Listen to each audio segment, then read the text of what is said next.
Coach and Sale, episode 17. We knocking these bitches out. All right. Today we're gonna go over last week's fight with Dan Hooker versus Dustin Poirier, and we're also going to do the a review on the Mike Perry versus Mickey Gall fight. Both very fucking interesting. We're also gonna fucking talk about next week's events with UFC 251. So that being said, we just gotta fucking recap and shit our goddamn selves of the last week's fight. And let's go with Gall first. Gall. Oh yeah, do it. Yeah, of course. We got the undercard. You know what I'm saying? The co-main for the main. So go ahead, Bob. Go ahead. Lead the goddamn way. I mean, the Gall fight and Perry, it was an interesting fight. Because it wasn't even so much the actual fight. It was I want to say the aftermath of the fight or during the fight, and it's like corner wise from what Perry was saying after. So it was pre-fight. So yeah, the interest with that fight was this is the first time that a fighter knowingly and willingly and by choice went into the fight without a corner man. No cut man. No cut man. No certified cut man. No certified ice man. No certified. He went in there and shit with just his girl, okay, who is not an MMA fighter, who doesn't have a deep pedigree and shit in the fucking the sport. Can't bark out. She's too goddamn short to even do mitts. I seen videos and shit. She literally has to do her hands this, because that's how short she is, this high and shit for him to do anything. So I don't know what kind of work and shit you really have to get with that, but you know, whatever, each his own. But so I was interested to see how the shit was gonna play out, how he's gonna respond to not having a fucking corner, how he's gonna respond to supposedly he's okay and shit. All he needs motherfuckers to do is whatever, just pretty much tell me he's doing a good job. Give him water. And give him water, put ice on his fucking neck, and you know what I'm saying? Boom, that's it. Okay. Now I do understand the sentiment of okay, because we were talking about it earlier and shit, how when you have people in your corner, you don't listen. Yeah, you're. I don't listen. I don't give a fuck. Yes, what the fuck you're saying? It might be the right advice. Right. But I'm tired. Yeah. So if you don't feel what I feel. You have everything. You have everything going. Boom, boom. You hear the crowd, this and that. But really, if you can't hear the crowd, you hear muffled. It's like that's what you hear because you're fighting. You're going back and forth. So even when you get into the clinch, and people are barking orders. Hey, you know what I hear? And I'm pretty sure this didn't change and shit from back when you were fighting to when I was fighting. Get him! Yeah. Do you hear those? Like, no matter what. You hear that everywhere. You hear your corner barking instructions and you're trying to process it, but then you hear that, get him! Yeah, and you're right. Flip him! And you hear all this random shit, and you're tired as hell. So whoever out there has never been in a combat situation, boxing match, MMA, kickboxing, whatever, you don't understand what those fighters actually go through. You don't understand the stamina that it takes to actually listen, comprehend, and then respond and actually bring that into play. That takes a lot. So when you're fighting, so this is where Mike Perry was talking. He's talking, he really doesn't need a corner, this and that. So it was interesting to see how the fight actually progressed. And in his corner prior to the fight or whatever, you know, his whole, you know, prep game or whatever. Oh yeah, so his prep for the fight. Yes. He went to different gyms, so he didn't have just one consistent trainer. He'll go to just walk into a fucking dojo, and if they're doing jiu-jitsu that day, he'll do jiu-jitsu that day. If they're doing stand-up, they're doing stand-up, you know what I'm saying, whatever. He'll go and work with whoever's there, whatever. And that's how we got through and shit with this fight, okay? Yes. Now, the question of him being conditioned wasn't really there because, again, everybody as an athlete and shit, if you've been prepping, damn, we're getting phone calls. If you've been prepping,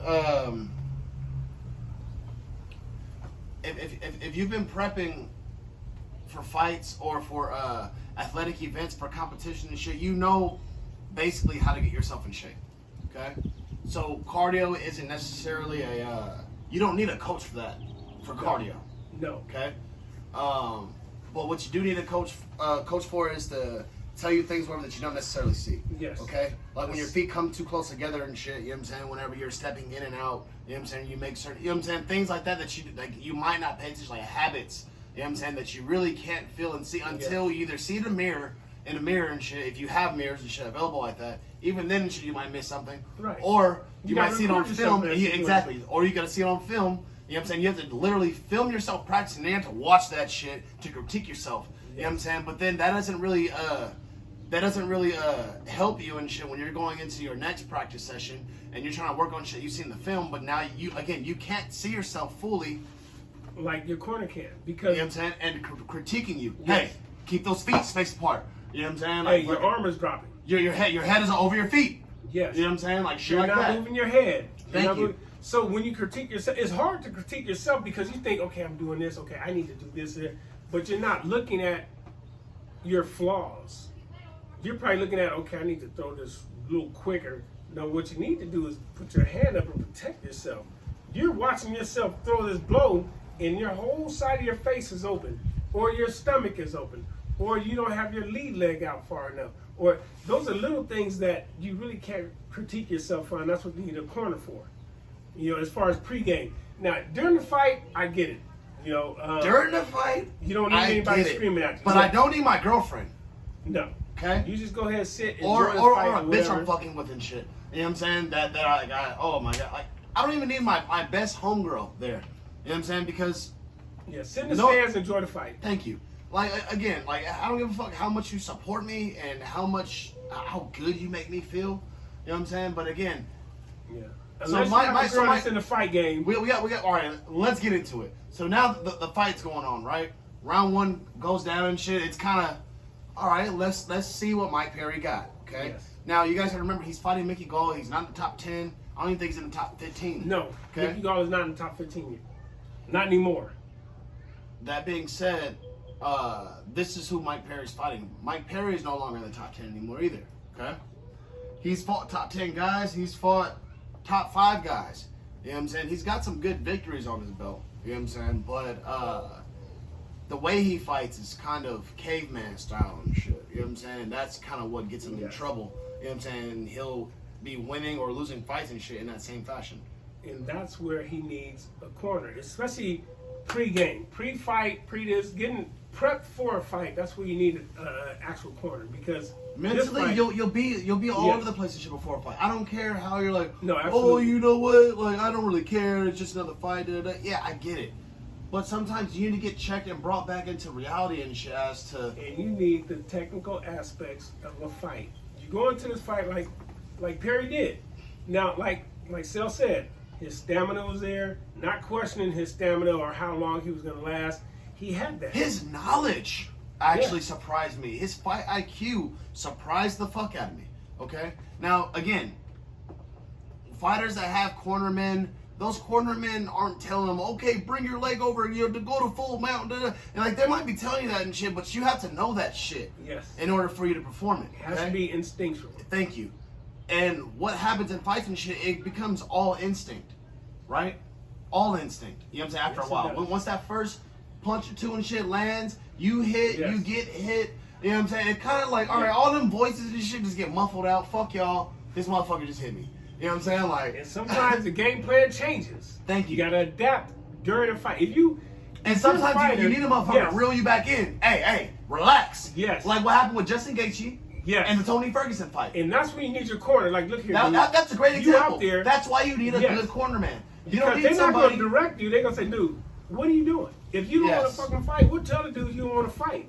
You need somebody that can really talk to you. Yes. Not a yes man, not your girlfriend. You're doing Baby, wonderful. You're doing wonderful. You're doing great. Like, just keep punching them. Like you know what I'm saying? You don't fucking need that. Okay. No. What you need for those championship fights Yes. that he wants to maybe get to, or those big fucking money fights, right? Look, dude, you want to fight Darren Till? Okay. The way that you fought Mickey Gall. Now, again, let's just dissect that shit. He did good. His stamina was great. You know what I'm saying? He muscled every fucking thing he did. Zero technique damn near. Except when he got on the ground. When he got on the ground, He was decent on the ground. wow. Yes. You didn't need somebody, transition here. He fucking did that shit quicker, I feel like, than a lot of people and shit with cornermen. They need somebody like, maybe some people are waiting for those calls and shit, you know what I'm saying? But he's clearly that instinctual fighter, you know what I'm saying, that a lot of us are, majority of fighters are really, that can see something, find the opening and shit, you know what I'm saying, and boom, you know what I'm saying, do what you've been working on over and over, and that's why you do 100,000 fucking reps and shit, you know what I'm saying, but on one goddamn thing, you know what I'm saying, for moments like that. You see it, you take it. You know what I'm saying? And that's what he did. He seen it, he took it. You know what I'm saying? And he muscled every fucking thing for 3 rounds. Yes, he now, did. if he's going for a main event, and he's got 2 more rounds left, I guarantee a minute and a half through round 4 and shit, he's going to get winded. And then from then, it's going to be fucking, I don't know. That's when he's going to start getting beat up. He's going to also get dangerous because, you know, he throws them blind. Yeah. Now, if he fought somebody technically sound that was in the top 15, top 10, top 12, whatever, 10. where he wants to call out people, Perry, you're a good fighter, you got a lot of heart, whatever, you're going to get beat. He's calling out Darren Till. He's 185 pounds. Right now, Mike Perry is currently fighting in a 170-pound division. Yes. Okay? Darren Till was at the 170 and shit. He had to move up because he was too fucking big. You know what I'm saying? He walks around at 205, 210. So when you call out people like that, and he's 6'2". Yes. Mike Perry is a fucking hobbit. You need a corner, period. When you're fighting, you need a corner. You need a great corner. Perry would actually get, to me, technically destroyed fighting against any top 10, you know, in his weight class because he's not technically sound. He has some hammers. He's good on the ground, but the way his punches were coming, they were too flexed, and you could see them. So you know exactly where they're coming, when they're coming. They were tightened, and it looked like he was like punching with the forefront of his knuckles instead of, you know, he was punching like he was the strongest Jehovah's Witness that's ever lived. Yeah, he's knocking on your door real hard. That's his punches. It looks strange. No exaggeration, by the way. It looks strange. I mean, I saw the punch. I'm like, wow, that looked like. And he actually landed like 2 of them like that. Yes, he did. And Gall, his punches were actually a little crisper. They didn't have any power behind them. I think if he was a little bit more technically sound, he would have used his stand-up game to his advantage versus Perry. Because he could move more or whatever, and I still think he had the quicker hands, but he didn't have the power that Perry had. So if you're fighting somebody that has a little bit more power than you, that's when you got to be technically sound, you got to be smart, you got to have a good corner. So I don't know what, you know, Gall's corner was telling him, but Perry just kept pressing the fight. He kept pressing, kept charging on, but I think if he's fighting anybody in the top 10, he's going to lose because that corner is going to dissect him. And, you know, when the break's in there, say, look, he's coming at you this way. We need to break him down this way. Get those leg kicks in there. The fighter's gonna dissect him. Yeah, true. In the top 10, yes, they will, because they're more. You don't need a corner to fight against that. And you're right. Most of those guys do not need a fucking corner. They don't even need 5 days to get ready for that shit. And that is coming from, like we were talking about in the beginning, the pre-game stuff, the pre-prep. So your fight is a month away. Your corner is getting you ready for everything. Meanwhile, you're bouncing around the fucking country and shit, going gym to gym or whatever, you know what I'm saying? Not having no consistent time with any coach and shit, you know what I'm saying? And beating up randoms, you know what I'm saying? Or whatever, getting work with randoms. And, you know, no gauging really how they are skill-wise, technically, who can do what for you and shit. You're kind of just guessing, rolling the dice and shit every time and shit you walk into a new spot. No, you really are. You know, he said after his fight that, damn, we forgot to watch the interview and shit. I forgot to show you that. But he said after his fight that he wants to, he realized, I feel like, after the fight that he does need a team. Yes. But he does not want a corner man. He wants somebody in his corner to coach him the way that he wants to be coached. Yes. He doesn't want anybody screaming, which I totally understand this. From a fighter's perspective, I don't need anybody screaming, barking orders while I'm in there. I'm throwing these punches. I'm trying to do this because you can't really focus on that, you know, because you're trying to punch and then you got somebody screaming at you And just try to be respectful by listening to your corner, but that can get you fucked up too. Because now you're trying to listen too hard. You're not and you're focusing high on what's on coming at you. nerves, anxiety, Yes. like, you know what I'm saying? It kind of will force certain reactions. Like, you're kind of like, you can get tense in the middle of the round or whatever, just listen to your coach absolutely. just stress the fuck out. You know That's what I'm saying? not- Like, and you bro, lose a fight. You need to calm down in between rounds. You don't need to fucking get stressed out by your coaches. Your coach is fucking, oh my God, you're getting fucked up. Like, you know what I'm saying? You need to do more punches. You need to, remember the thing we worked on? Remember that? Like, Yeah, come on, you don't dude. need that. You don't need Nah, that. man. You know, Like that will get me more tired in between the fucking. I've seen in some between the great rounds. corners. I've seen some horrible corners. You know, so but I mean that's what I think about that particular fight. I mean, it is what it is. It's a done deal. As far as his interview, as far as his prospective actor, so he wants a team. Okay, he said he's down to pay for the gym membership. Okay, but he don't need motherfuckers whatever in his corner or whatever trying to take percentages of his fight purses. I understand that. I get that. Okay, I get I do. You pay me for my services, and then you go do your thing. I'll be here. I'll do your. I'll be in your corner. I can do He that. said I'll pay for individual sessions. Yeah. You know what I'm saying? I'm I more will than pay happy for your to. time. I would even come But to the I don't- fight. I I don't- don't need a piece of your purse. You already paid me for what I was supposed to do. I already got paid. I'll get you a free ticket. And I will get there. I will sit in the corner. Hey, yeah, no, bro, you're doing great. No, hey, look.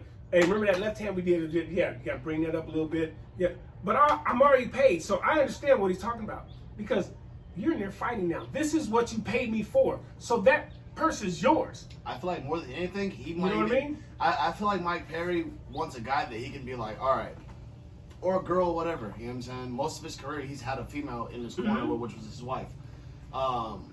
But he needs somebody to. All right, when I get to the corner, all right, what are you saying? So if I ask you, tell me. What are you seeing? You know what I'm What am I saying? doing Don't wrong? start screaming at me. Right. Don't start stressing me out as if I'm not already fucking going through it.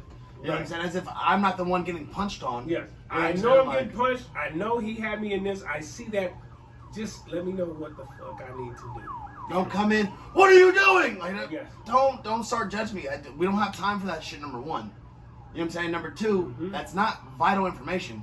You know what I'm saying? Number three, you're just telling me how bad I'm doing right now. I don't need to fucking hear that. You know what I'm saying? Tell me what I need to do better. You know what I'm saying? And if not, maybe just hydrate me. Tell me to breathe. Tell me to relax and calm down. You know what I'm saying? Like, Calm down and do what you know how to do. thank you. He's not doing anything that you have not seen before. Let's just do our thing. And I think that's all he wants. You know what I'm saying? It's like, look, if you are gonna be in my corner, you can be in my corner. But again, I'm not gonna pay you no crazy money and shit. No, As and if you're in there fighting for No, me. that's what I'm saying. He spoke a lot of sense, and what he's saying is correct. He's fighting for that purse. I don't need anything from that purse. That's your fight. I'm getting you prepared. You're paying me to prepare you. I'm gonna prepare you.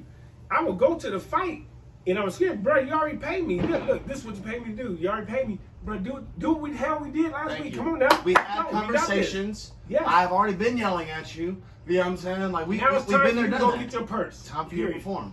So, and I think people need to realize that It's like not- racers. Yes. You train track people. Yes. You know what I'm saying? You can't go out there and run for the motherfuckers and No, shit. no. All you can do is be as positive as you can and root them on. You know what I'm saying? Just do the best you can. And when they run and get their money, I don't ask for a piece of that money because I didn't run any piece of that race. All I did was train them. They paid me for the training already. I'm already paid. So why do I need a piece of their after? You know what I mean? They did the actual performance. I don't need a piece of that. In any type of sport that involves coaching, okay, there's a coach on the sideline. In football, everybody is taught plays. We go over repetition. We go over fundamentals. We go over things like that. When you're in the game, your coach isn't telling you, make sure to cover the ball up, dip, see, go to B gap. They're not telling you that shit. And even if they did, all that's going to do is distract you, Yes. you know what I'm saying, from doing what the hell you need to do fast and quick. Everything is an instinct reaction. That's an instinct reaction sport, okay? Basketball, same shit. Instinct, the motherfucker can't tell you, do a crossover now. You know what I'm saying? Like, and you just do the shit, you know what I'm saying? Like, you get have out to, there and perform. the shit you practiced on, okay? The coach is simply there as a fucking compass. Yes. That's it. You know what I'm saying? Nothing more. Coaches need to understand their role. And really, that's what Mike Perry is kind of getting at. Yes. Okay? He says, I will fucking have my girlfriend hydrating me and shit if you guys want to rape me and shit for my fucking money at the end of the day. Yes, I want a coach. I want a team and shit. I want a team that understands me and understands what I'm asking for. And that's what he said at the end. Yes. You know what I'm saying? We can sit down, we can have conversations and shit. And, you know, I'm definitely open to conversation. You know what I'm saying? But it needs to be done the way that I need it to be done. And So there's Perry, nothing wrong with it. I feel like he just switched the game up. Yeah, so Mike Perry, if you need somebody, bro, we got your corner. We know what you need to do. We got your corner. Just saying. That's true. All right? Just saying. We will leave you the fuck alone. And we'll tell you when you come to the corner. Just give us some free tickets and shit. If we think you're going too, a little too wild, hey, Mike, come on now. Don't stray away from what you know how to do. Keep doing what you're supposed to be doing. The same thing worked in the gym. Go do your thing. And you go in there and do your thing, period. All we want is some free tickets. And we will enjoy You pay for your goddamn sessions as you want. And honestly, in my opinion, that's easy fucking job as a coach. It really is. Because you're still going to get credit. Yes. And I think that's the motherfuckers don't understand. Like, you're not fighting. You don't need to be the face of a motherfucker and shit. You don't need to be there like that. You don't need to be, oh yeah, look, we did it, all the pictures and shit. Like, let that nigga have his shine. He's the one that went in there and fucking took those licks and knocked that nigga out and shit. Or won, whatever the fuck he did. You know what I'm saying? Like, you don't need to be in there for all that. No. You know what I'm saying? You're going to get your credit. They're always, who's this trainer? That's where you get your shine. Always. You know what I'm saying? You gonna get your money and shit that way. You know what I'm saying? Hard work, dedication and shit. Motherfuckers that want to like, oh, I'm gonna cling on to a fighter and shit. You know what I'm saying? Just only train this one guy and shit because they know they're gonna get a gang of that percentage of their fight purse. You know, there's a lot of trainers like that.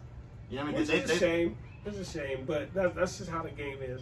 It is, but it needs to change. It does. It does. But it needs to get back to more pure love. You know what I'm saying? I just want to. He wants somebody that just purely. You know what I'm saying? From the heart, I just want to see you fucking win. Yeah, that's what he wants. I want to see you shine. I don't need nothing from your glory. I don't need no money from you and shit. You know what I'm saying? I want to do it for me. You know what I'm saying? I will fucking charge you like I'll charge the next person and shit.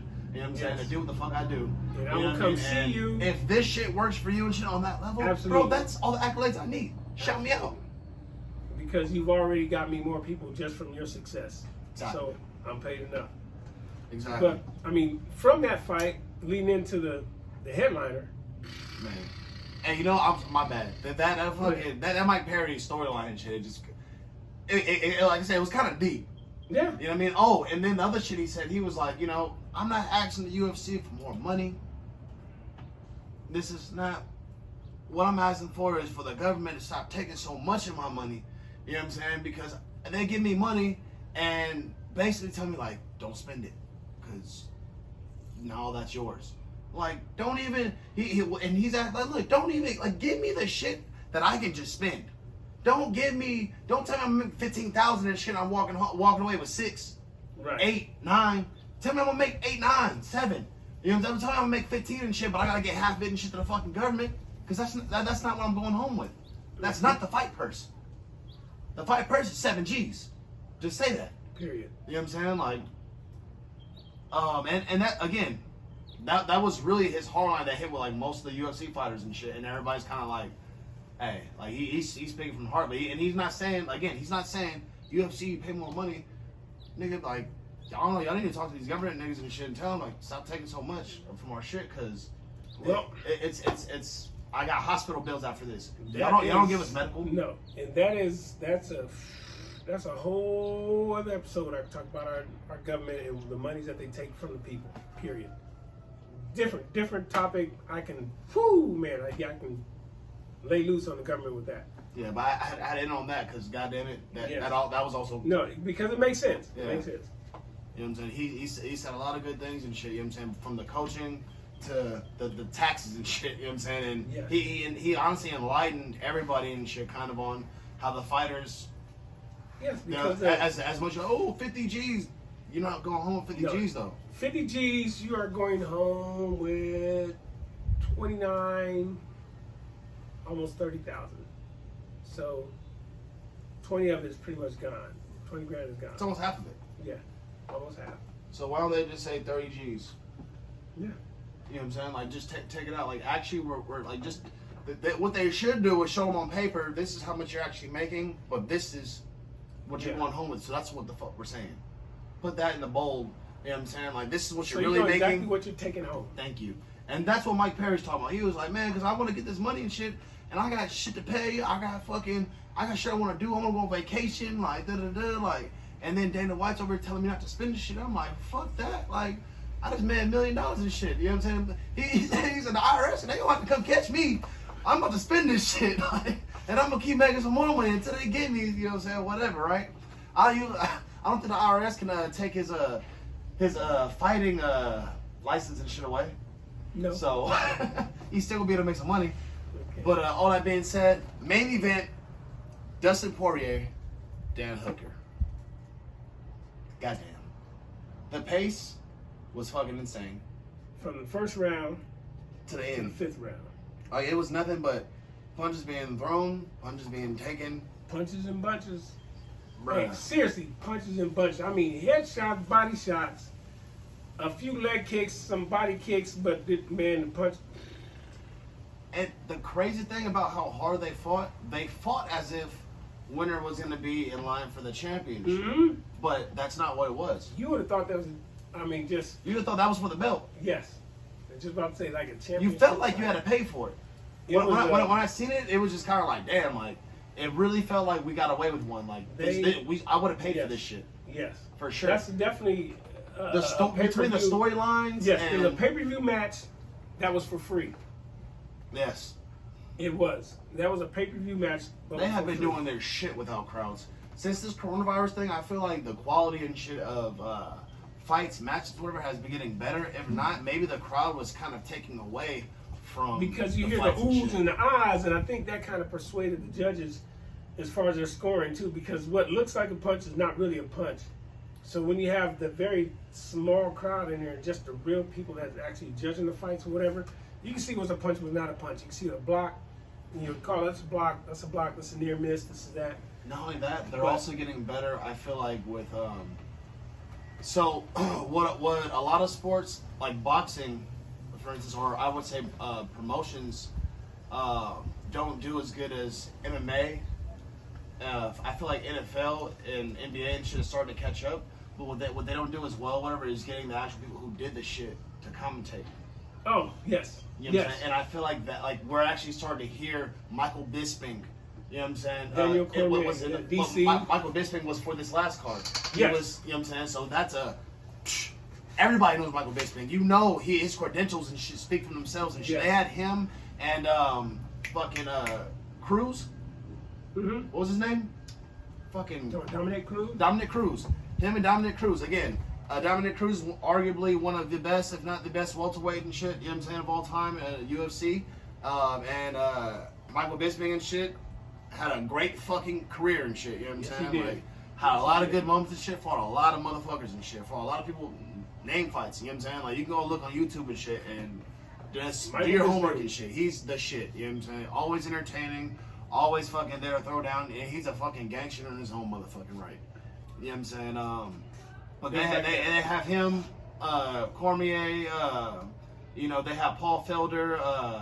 Yeah, you they know, have fighters. They have fighters that are either currently fighting. Yes, or You they know what I'm have saying? fought. Or they have fought. And Exactly. Then, you know, and then they top it up with Joe Rogan, which people don't know who Joe is, but Joe has been a around. martial arts pedigree, Yes. a mixed martial arts pedigree. He's you know been what I'm saying? around And trains for a with the long guys, and that's why everybody's so cool with him and shit. You know what I'm saying? Yes. Speaking the way he does, carrying himself the way he does and shit, because they know at the end of the day, Joe Rogan is not a professional fighter, but he can fuck some shit up. yes, You know what I'm they saying? see Joe as but he was a host of Fear He Factor. knows what the didn't- hell he's talking about. That doesn't mean anything. He did. Fear was Factor he was 'cause that training for shit. Fun. He's been. He was doing, training yes. men. Yes. You know what I'm saying? He loves the martial arts game, but he likes to do fun stuff too. Yes. Right. So that does not.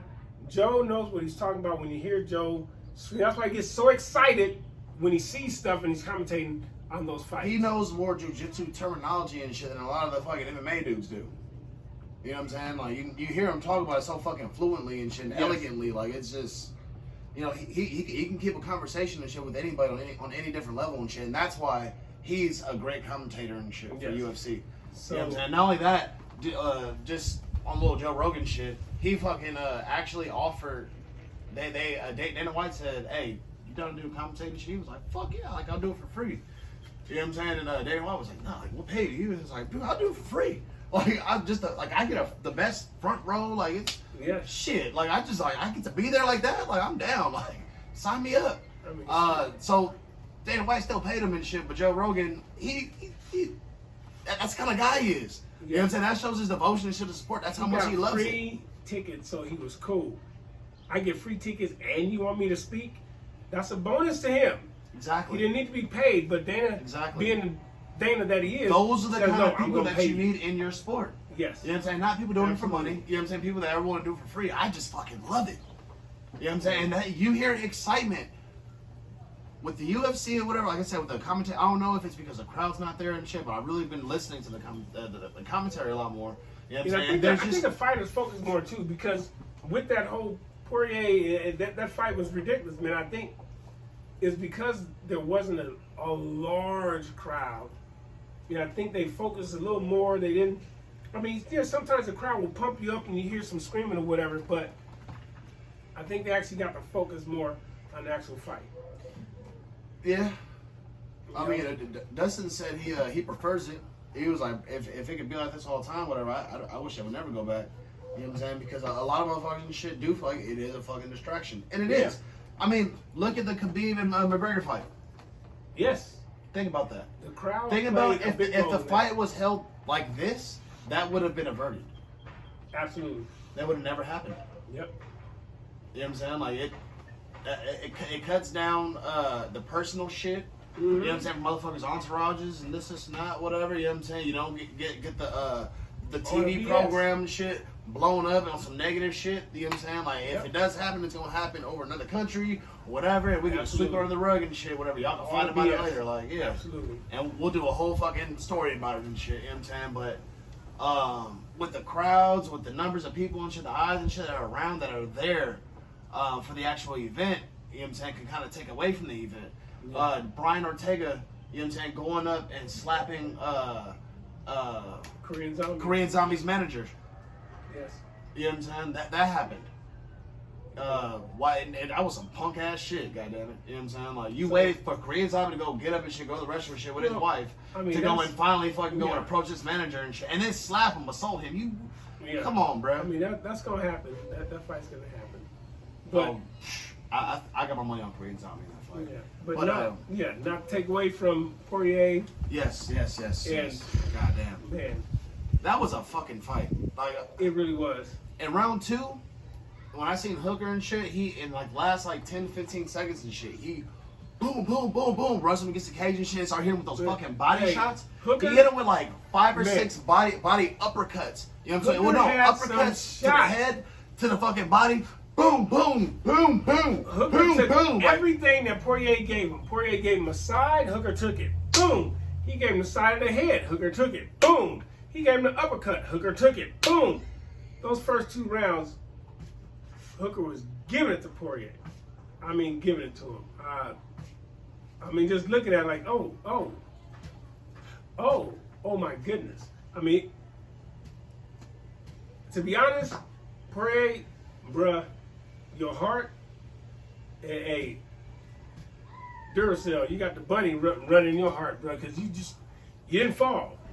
You didn't fall. I know in the second round you took that last knee, like towards the bell, boom, and all your breath went to the stands and was sitting there watching. You probably had an out-of-body experience, but man, you came back and you kept fighting, because the average man would have. At the end of the second round, when he was... Yes, he doubled over like, oh my goodness. And then he waited for that stool to get slid up under him. Ugh. Yeah, then he sat down. And he was still right there just... But I mean, for anybody that had not seen that fight, when you get the opportunity, you need to see that I thought after round 2, when I seen it, it was over. I thought, I was like, it's about to go fucking downhill. At the end of round 2, Poirier looked like he was done. It looked like he was broken. Yes, it looked like he was done. His body language was out. Like I can't do this no more. Like I just took too much. I thought then he took too much punishment in his career because he's had a lot of wars.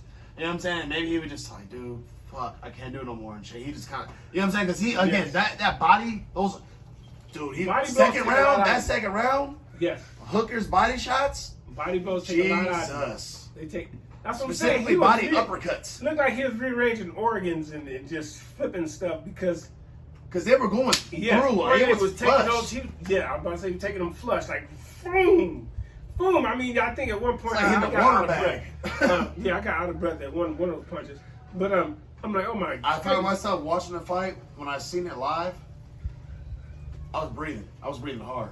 Man, because it's like, whew, Come on, you feel those, come on, yeah, you come feel on. those punches. So, but going into the third round, this is when you start seeing the will and the heart of Poirier, because he stood in there from the first 2 rounds. Hooker took. The third round, Poirier started doing his thing. And it's not that he like totally dominated Hooker, don't get me wrong, because Hooker was still in the fight. It was a great, you got to see the fight. But Poirier just showed what he was actually made out of. I mean, like Sel said earlier, you would have thought these two were fighting for the belt, because that's how good this fight was. And anybody that saw this fight know that we got a treat for free, because that was pay-per-view worthy. Nobody could have expected that fight to be that fucking good. No, it was pay-per-view worthy. It really was. I thought it was gonna be a way more technical fight than what it turned out to be. But that shit was a fucking brawl. That was It was a technical brawl. It was a straight scrap. They went to the ground a couple times and Just for a little bit though. They got back up. It's like nothing was going on. It was that was.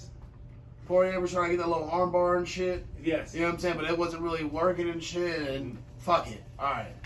But that lasted about 30 seconds too long. They cut each other. Both of them split each other's eyes. So I think in the same round too, didn't they? yes, they did. So I mean, you got to see the fight. I mean, and then you go into the fourth round and the fifth round. Pretty much, I mean, first round, Hooker. Second round, Hooker. At first, Dustin. Yes. And then, like, literally, Hooker took it in, like, the 3 last minute and 15 of the round. Because Yes, of 'cause pure he started damage. unleashing. Pure damage. Yes. And Poirier, again, at the end of the round, was hunched over. Because he took that one knee. He just said, boo! Yes, he took that knee. He took a knee straight flush to the. And then the chair went, and I was like, dude, he's fucked up. You know what I'm saying? I was like, dude, if it continues like this, like, Felder look like he's tired. I don't know. Because he wasn't. Yeah, no. Yeah, it's like, bruh, like, he can still do this. Like, They must have gave Poirier some spinach in the. they can both for round 3. take a fucking punch. Oh yes, they can. Like, both Because of them. Whoa. They took some blows straight flush to the jaw. Whoa. Like flush to the jaw. Like smack flush to the jaw where you see the head turn, the bottom of the jaw twist, the whole bang. So they took flush uppercuts where your head goes up, opens up like your Pez. I mean, they took some shots. Both of them took shots. So I give both of them a lot of credit. That fight was close. What was it? Was it 47, 48, 47, 48, 46, 48? Something like the cards. Well, either way, it was close. It was unanimous. I think it was a unanimous. Yeah, it was unanimous. 47, 48, if I'm not mistaken. Or maybe even 46, 48. But the last judge gave 46 because of 47, 47. There was 46. But it was still unanimous. You know what? No, somebody actually gave it. It was, I think it was like by 1 point on 2 of the cards. Yes, And by like and 2 points on one of them. Yes, Yeah. yes, that's what it was. But the fight was. I had was Hooker incredible. for 1 and 2, and I had Poirier for the last 3. Yes, and even though those they last were 3 all were close his, though. yeah, I was just about to say, even though those last 3 were his, it was close as hell. It was all Because close. Yeah. if they would have called a split decision, I'd be like, oh, they must have missed something. But I wouldn't have been mad. But Poirier edged them on those last 3 rounds. I mean, it was a great fight. It really was. It was a good ass fight. Yeah, fucking Poirier, man. Like he gets my respect, man. Like I feel like he's one of those people, whatever. That up until recently, like I finally like, you know what? I like watching him fight. Like before, Poirier. And he's actually been in like some really entertaining fights and shit. Yes. But I feel like ever since the Conor McGregor loss, I think McGregor got him out in the first round. Like, Yeah. You know what I'm saying? It's And just, I think with that fight, to be completely honest, after that he got better though. I think McGregor got in his, because McGregor will talk you out of your damn. It's a head game. It really I think some of the fighters let McGregor piss them off. They went in. If you go into a controlled combat situation with personal feelings, you're going to lose. Because now your personal shit is outweighing your technical and professional view of the actual fight. So now you're losing control of yourself and losing control of your fight game, which in turns, you're going to mess around and do something that's not technically sound, and somebody else is still technically sound because they're not pissed off, they're not personally invested in this shit, and they're going to knock you the fuck out. You're going to mess around and lose. So you can't go into this fight, with all emotions instead of being technically sound. Because you can take some personal stuff in there, but if you have the head to think, okay, yes, I want to knock this fool out, but let me be technically sound. If you don't have that, you need to leave all your emotions in that damn spit bucket, which your coaches have on the side. If not, you'll mess around and get that L, period. Yep. Yes. So, next week, it was supposed to be Kamara Usman, UFC 251 versus Gilbert Burns. Holloway versus Volkanovski, 2. And Aldo versus Peter Yan. 3 title fights. Yes. Boom, boom, boom. 3 good title fights. Gilbert Burns is no longer gonna fight because he tested for COVID and shit and he didn't pass. Yep. So he has to sit somewhere with tissue shoved in his nostrils so he can get the COVID snot out of his nose or whatever and recover. In the meantime, there's fucking news that the negotiating for Jorge Masvidal is over. So obviously everything's signed, sealed, and delivered. I'm yours. And they're just waiting for his COVID test results and shit to come back. And once those shits come back, which I think by the time we can finish this goddamn podcast, we'll fucking have that. It may be on there already. It'll be Kamara Usman versus Jorge Masvidal next Saturday. And if that, for whatever reason, doesn't go through, they're gonna hit up next. Kobe motherfucking Covington. That is a proven fight, proven entertainment. The first fight was a fucking classic, instant classic. If you didn't see it, that'll make you a fan of the fucking UFC, to be honest. That was one of the last fights and shit, you know what I'm saying, that we had with the crowd. You know what I mean? That, crowd or not, it didn't matter. No. Nothing was going to get in the way of that fight. You know what I'm saying? Like, I watched that fight 3 times this week. Showing people the fight.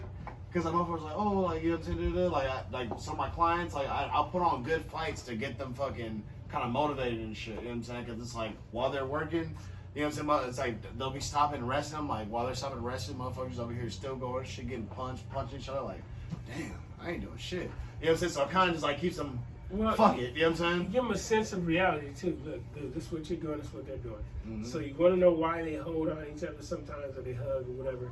This is why. Mm-hmm. They get a better sense of what the hell is going on.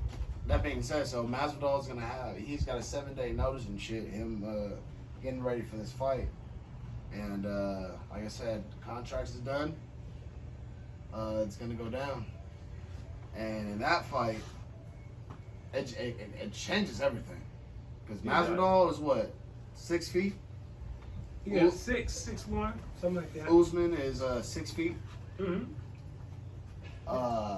So they're not small welterweights No, at all. they got a little height to them as welterweights. Yeah, and so as far as size goes, kind of evens out.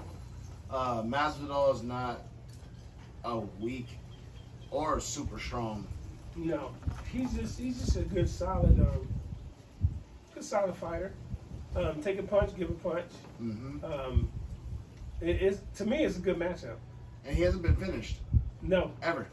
No. He's in his 16-year-long fucking pro career and shit, he's never been finished.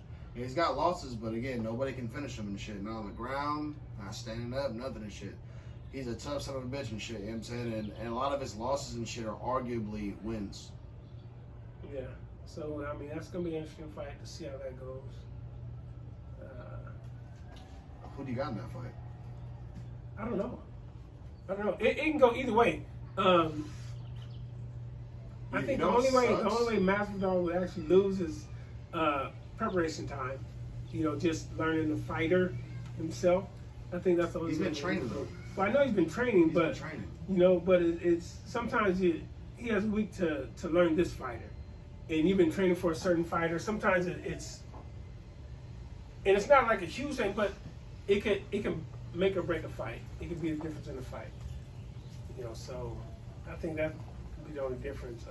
Why he would probably walk in there and be an underdog is that. Well, he's gonna be an underdog and shit. I don't think just because of that. I think because Usman's. I mean, Usman's a beast, but he's a big nigga. Yeah, but see, people don't know. I don't think a lot of people know Masvidal. They really. I don't think a lot of people know Usman either, though. I think more people know Usman than Masvidal. I mean, they don't know his pedigree outside of his last 3 fights. Probably not. You're right. Probably right. You know what I'm saying? They know Woodley, Covington, and that's it. Actually, name somebody outside of that and shit he fought with that you remember. Yeah. No, you're right. As far as that's concerned, yeah, you're right. Not unless you just follow, like, you know. But yeah, the majority, no. Jorge Masvidal and shit, he has a long history and shit, but off the top of my head, I can't. There's no clear cut. Outside of Darren Till, because that's when his rise started, recently, his recent rise. Darren Till, Ben Askren, and who else did he beat? Nate Diaz. Outside of those 3, again, my memory's a little foggy. Now, he has beat some people, though. And he's also lost to some people, too. I probably gotta look that up. Yeah. But...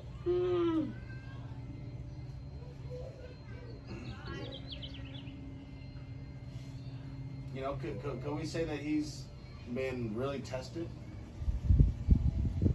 No. To the degree that Usman has been tested? No, not to the degree that Usman's been tested. But he's been enough to where he actually, I mean, that's probably why Dana called him, where he actually has, you know, the potential or the skills to actually get into the ring with him. Or into the octagon, I should say. I'm interested to see how I thought Usman's going to try to take him down to test his round game, but nobody's been able to really keep Poirier Masvidal on the ground. I mean, me just personally, I'd be like, nope, we're gonna stand up. Personally, I feel like if they stood up, that wouldn't go good for Usman. Can Masvidal get in the stand-up game? Yeah. Not only that, I mean, Masvidal. All right, look, Usman, yeah, he's a tough dude and shit, but Masvidal is fucking. He's a tough motherfucker and shit, and he takes damage good. He does. When do you think about him really looking beat up? Ever? No, I think because he's like in backyard brawls. Any of his fights, even his backyard brawls. Yeah, I was gonna say He'll take some punches. He don't brawl. really bleed. He don't show marks. Like, you know what I'm saying? He can take it, and he can give it, and he's durable, and he's fucking in shape. I've never seen him tired either. Right. Nah, I haven't seen him tired either. I've He's a seen him move his motherfucker. hair, moves his hair, and he keeps going. Yeah, I mean, it's gonna be something. It's gonna be something. So we'll see. I mean, I don't know. I still can't pick it. I can't. Damn, if I had to, money's on the line. Go with Usman. If I had to throw money on there, I'd probably go with Usman. Man, If I you know had what? to. Before I said all that shit, I was thinking that. But now that I just said all that shit, I'm like, fuck, I feel like low-key Jorge. Even though it's a 7-day notice, Yeah. he's been training. Yeah, he's been training. And he's also been training for him, specifically. Think about it. They were supposed to fight each other already. So there's already a game plan to fight Kim shit was put together for the motherfucker. That's still fresh.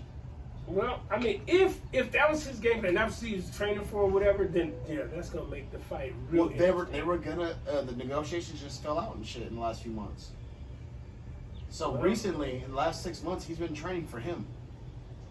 Then that's gonna make for an interesting fight, super interesting. He knew he was gonna fight him and shit. That's why he's like, fuck it. still- And that's why I feel like I know it's 7 days, but he's been training for him. Right.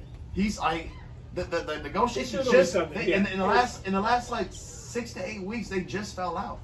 You know what I'm saying? And then out of nowhere it's like, damn, well who's Usman gonna fight? You know what I'm saying? And then Gilbert Burns and shit, he did this shit or whatever. Right. You know what I'm saying? With Tyron Woodley. Now it's like, okay, boom, it's gonna be him. You know what I'm saying? Because those negotiations fell out. So that was that time. Right. That's not too far away.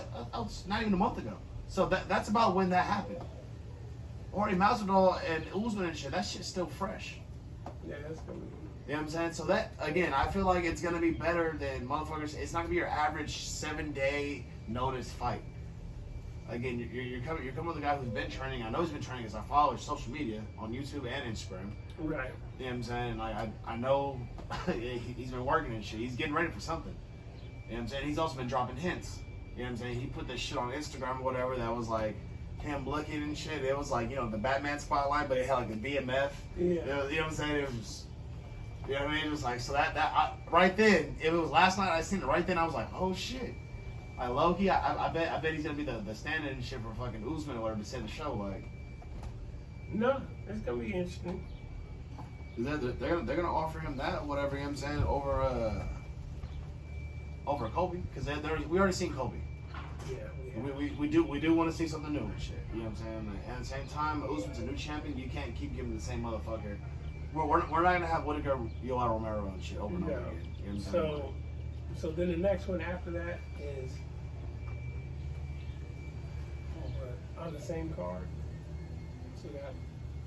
On the same card. Masvidal. So that's gonna be the main. Uh-huh. The co is gonna be the Holloway versus Volkanovski. Which Some people feel that he won 4-2. In my opinion, he lost 3-2.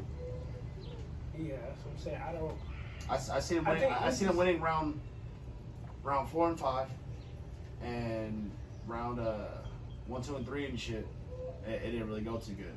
But the fact that he won rounds 4 and 5 is, in my opinion, yes, yeah. Because that so the way last time he they has beat each other, So, yes, he may turn it on 3, 4, 5 and just take those 3, and shit, he may take 2, 3, 4, 5. I feel like mentally, in my opinion, if the last round that you fought with somebody didn't go too good, no matter how good you did, you gotta try to take him out in the earlier rounds. What's a classic fight and shit where a motherfucker like just, you know what I'm saying, was losing the whole fight and just took him out in the end? Oh, fucking Deontay Wilder, Luis Ortiz. Oh. Okay? Luis Ortiz dominated the whole goddamn fight. Yes, Deontay Wilder won. Knocked his ass out in the fucking 11th. Or the 10th. Yeah. Alright? He was almost out of there. You know what I'm saying? You almost had him. You just had to fucking not get knocked out. And it happened. The last time y'all seen each other, no matter no matter how good your rounds were before, that last round that we had, I knocked your ass out. You feel me? Yes. All right. Think about that. The second fight happens. That last round is still ringing in your head and shit from the last fight. Yeah. And I knocked your ass out. You know what I'm saying? Or I'm beating your ass know up what happened before I last knock. time. Yeah. I found you out. Yeah. And that's what it is. If somebody, you know, fighters and shit that kind of turn on too late. Yes. You know what I mean? Like they'll be like losing the fight, and I know it. They found something, and they keep getting. It's like, man, you were doing this shit the whole fight. You know what I'm saying? Like motherfuckers, you know what I'm saying? But it's like you did it too late. You did it the last 4 rounds. See, that's The what first 8 rounds, you know what I'm saying? You wasn't doing shit. Now the last fucking 4 rounds and shit, you're fucking. But now we're like, you gotta knock him out now. You just gotta knock him out. Like, you know what I'm saying? It shouldn't have to come to this. You know what I'm saying? But now it's like, all right, if they rematch, but it did. if they rematch, who's gonna win? That guy that was dominating those last 4 rounds. Yes. Because who found something out and who didn't? Yes. Who adjusted? Who didn't? Absolutely. You know what I'm saying? That's what that means. Going with that game plan, you're right. So it's, yeah. always interesting. I mean, like they said, please don't think that the second fight you're gonna have it easy, because now I'm gonna study the hell out of you, figure out what. And those are the best fighters, though. They actually look to see what the hell they did, and they knew they had these later rounds or whatever. And yeah, I'm with you on that.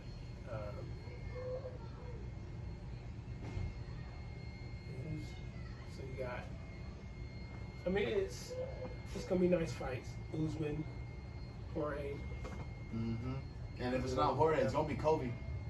Yeah. And if it's not, then it's Holloway and Volkanovski's gonna lead it, and that's still gonna be good. And then under that's gonna be Jose Aldo versus Jan, and watching Jose Aldo is fun all the time. I was about to say, So, I don't even know. I don't give a fuck who he fights. I'm watching it. I'm about to say, Aldo is so. He's great. Yeah. He's one of the great. He's been great for so long and shit. Like, I'm surprised he's still fighting. Actually, do you know that he's actually young? He's like 33. Yeah, but he started so young. That's what I'm saying. So did Robbie Lawler. He was in UFC at 19. Yeah, I didn't realize Robbie started that. He was the youngest motherfucker and shit in the UFC at 19. To this day, there ain't no 19-year-old. John Jones, I think, was 20, maybe 21. Yes, he was young. You know what I'm saying? He became the youngest champion. You're right. But before that and shit, he was in there like 19 years old. Right. Yeah, 19 is different stepping in the UFC. Like, Robbie Lawler had even BJ nuts. Armstrong was young too. BJ was in his BJ 20. Penn? Yeah. BJ was in his 20. Well, 20, He again, was 19. like 20, yeah. Robbie Lawler, like, again, he gets respect and shit, because I look at it, I'm like, damn, I thought this nigga's been around forever. And he has. But he was a fucking baby when he started. Yeah. He was a fucking baby. A 19-year-old? Yeah, because he came in after BJ, because BJ, that's why they call him the Prodigy. Because he was like 20, 21, something like that, so he was like one of the youngest. Yeah. So they call him the Prodigy. And he was doing his thing. Yeah, and then Robbie came, and then here comes motherfucking John Jones. So yeah. Yeah. Oh yeah. I mean, yeah, that was as young as you get, but you don't really see youngsters though, like, No. You know what I'm saying, doing anything. Because right now there hasn't been a youngster that can actually come in to do that. Like, boxing has youngsters. Yeah. Canelo was a youngster and shit. He turned pro at 16. I think he made his like HBO debut at like 18. You know what I'm saying? Ryan Garcia, he's another young. I think he 18. Devin Haney 17. Yeah. Seeing him on HBO and shit. What's it called? But as far as UFC goes, you don't have a lot of those. You know what I'm saying? And those are current people. Yeah. There's people in the past in boxing and shit have been young. Mayweather. You know what I'm saying? Young in boxing and shit, doing his thing or whatever. You know what I'm saying? Like, yeah. Fucking, there's a lot of them and shit. Fucking, yeah. In UFC though, you don't have youngsters really running the game like that. Like, it's like low key. In UFC, it's kind of better to be older with that raw man strength and shit. It's like it's almost better to have 2 or 3 losses. You're a lot more mature in the fight game, so you're not going in there. You're going there with, okay, I did this. I think about Derek Lewis. Like when he first started, and then now it's like he's hard to beat. Yes. Like nobody really wants to fight him. Nobody goes him out. You fight Derek Lewis when you have to. Yes. You don't fight Derek Lewis because you want to. Yeah, like it's not like, oh, I want Derek Lewis next. Like nobody does. That's stupid. The last nigga that did that got knocked the fuck out. Yes, they did. Remember? Like who? You called him out? And he got fucked up in the first round. Like, oh, I think I see something. Like, bro, you're stupid. No. I'm sorry. That was the last fight with Ngannou. Yes, and that was Ngannou and Rosenstrike. Rosenstrike called out Ngannou. Yeah, and got whooped on. He got African boom bop in the first round. He got hit like that. Was real quick. Fucking like, boom, boom, boom, boom. Like, okay, Rosen. They put some roses on your ass, boy. But see, now Derek Lewis got kicks and shit in this game. That's what I'm saying. And his back's better, though. That's people that understand. Like, his back's been fucked up for so long. Like, and now that, like, I guess more knowledge and shit is known and shit about the spine. And because when he started throwing them kicks, I was like, did he just throw a kick right now? A flying knee? Yes. He threw 2 of them. Like, Derek Lewis. Yeah. It added to his arsenal. He's leaving the fucking floor now. Yeah. He ain't playing. And he don't give a shit about getting on the ground. Like, he don't give a fuck. Like, bro, I'll throw a kick out, you take it to the ground, whatever, nigga. I'm gonna lay here and shit until I get up that takes and knock your ass off because his balls was hot. That's the dude you don't want to fight. Bro. Yeah. Nobody's calling that nigga out. You don't even hear his name if he's not fighting. Like you know, like sometimes. How many times did he fight? What is it like last year? And we were like, this nigga's fighting. Like, who's he fighting? Like, fuck, we gotta watch now. I didn't even know he was fighting tonight. Like, you know what I'm saying? He just and then I swear for the last 2-3 years he's just been knocking motherfuckers out. And then eventually motherfuckers get him respect and shit, start putting him in with people and shit. You know what I'm saying? But he was also getting tired. You know what I'm saying? Before, like that last, like one of his last most like famous fights and shit was whenever he got dumb tired, and I was like, man.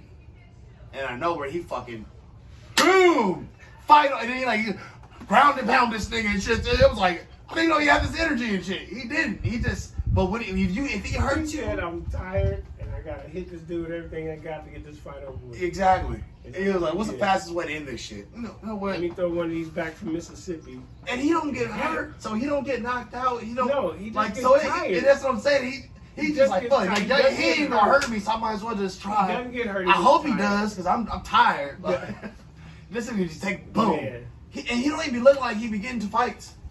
Think about it. If you look at him, he's one of those other people that don't take damage. He just look like this. Tired. Beat. Like, hey, at the end of all of his shit. Yeah. Derek Lewis, how you feeling? Tired. Yeah. Period. Shit. Period. Derek will tell you. Feel like I need some water. Man. And some Popeyes. See how it gets? And some new drawers my balls is at. Man, that's exactly how it is, though. But Derek Lewis, and he ain't gonna give me no serious. He don't give a fuck. I got some money. I came here. I did what I had to do for my family, and but you know, I kind of feel bad for him because he is one of the people and shit. He's just like, man, like all I do is fight. You know what I'm saying? That's his mind. He's like, fuck, like, I gotta fight, like, no matter what. And he's there. And you can tell he has that like, I'm fighting for my family type shit. Because it's like even when he don't look like he should win, he fucking wins. Yeah. You know what I'm saying? He's fighting for something and shit. You know what I'm saying? Like it ain't just knockout power. It's willpower that he has and shit. A lot of people don't have. You know what I'm saying? The shit he endures or whatever, he just stays calm, the same face the whole time, just tired. You know, even when as soon as a round gets started, she's tired. We gotta go another one. He's tired 10 seconds into the shit. Jab. Oh shit. They're about to throw up and shit. Made me sink my seat on that one, y'all. My goodness. Yes. But yeah, man. So, alright, we about to be talking about this shit for fucking ever. So, let's go ahead and end it now. Another episode, Coach and Sal. Sorry for the inactivity. My eyes was fucked up for a minute. We had to chill out, right? Don't even worry about it. We'll keep it posted now. We'll keep it up. Just make sure you subscribe. Coach and Sal. Check our sponsors. Down low. Shatter Cell Phone Repair. Pirate Town Clothing. Motherfucking. Takeoff. Takeoff got some food now. We're gonna have his food catering and fucking meal prep service and shit in our description. That will be on the description as well. And motherfucking, if we're missing somebody, get these hats from my boy KJ. That will be also keep jugging and shit on Instagram, whatever. Also in the goddamn description. Get your dog hats. Sway. This is sway like a motherfucker. You know, so that shit clean. And you know what? Have a good goddamn weekend. Yes, if you have any topics you want us to talk about, go ahead and let us know. Send it to us, and we'll chart it up, write it up, figure out the format, and we'll go at it. All right? Next episode, look out for episode 18. Coach and Sal out. Deuces.